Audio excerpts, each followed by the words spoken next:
আসসালামু আলাইকুম। তামিম ইকবাল খান সাহেবকে দেখা যাবে প্রথমবারের মতো অফিসিয়াল কোনো ইন্টারন্যাশনাল ম্যাচে কমেন্ট্রি বক্সে।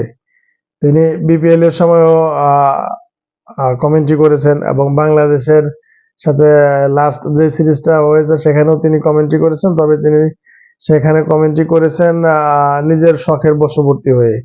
সো শখ থেকে এটা করা, এবং এখন যেহেতু তিনি অফিসিয়াল কমেন্টেটর হিসেবে গেছেন এবং আইসিসির একজন কমেন্টেটর প্যানেলের একজন সদস্য হিসেবে তিনি গেছেন, সো সেক্ষেত্রে তার জন্য শুভকামনা রইল। এবং আমরা জানি তামিম ইকবাল খান তিনি খেলা ছেড়ে দিলে পরে যখন তিনি রিটায়ার্ড করে ফেলবেন, সো তারপর তিনি কমেন্টেটর হবেন এমন একটা তিনি মনের আশা ব্যক্ত করেছিলেন। সো সেটারই একটা প্রতিফলন কাল থেকে শুরু হচ্ছে তামিম ইকবালের নতুন ইনিংস।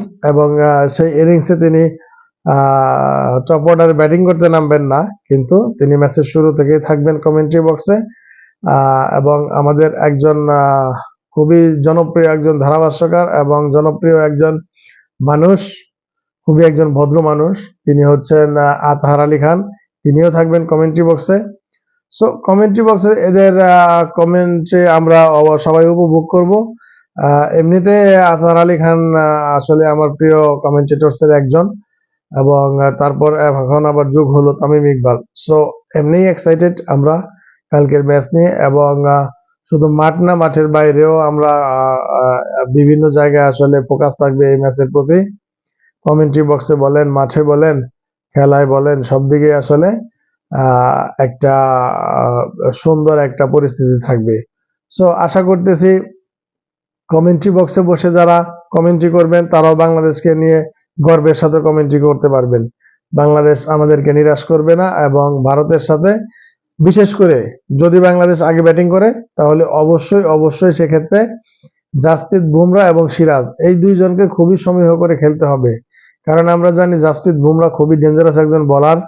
যদিও তারা প্রায় 7 থেকে 8 মাস পরে আসলে টেস্ট খেলতে নেমেছে, সো তারপরেও আশা করতেছি জাসপ্রীত বুমরা এবং মোহাম্মদ সিরাজকে তারা দেখে শুনে খেলবে, এবং সহজে উইকেট দিবে না। প্রথম সেশনে যদি উইকেটটা না পড়ে, অথবা যদি একটা 100 রানের একটা পার্টনারশিপ করতে পারে, তাহলে অবশ্যই প্রথম সেশনটা ভালো মতো কাটাতে পারলে তাহলে অবশ্যই একটা বড় সংগ্রহের পথে বাংলাদেশ যাবে। সো আশা করতেছি।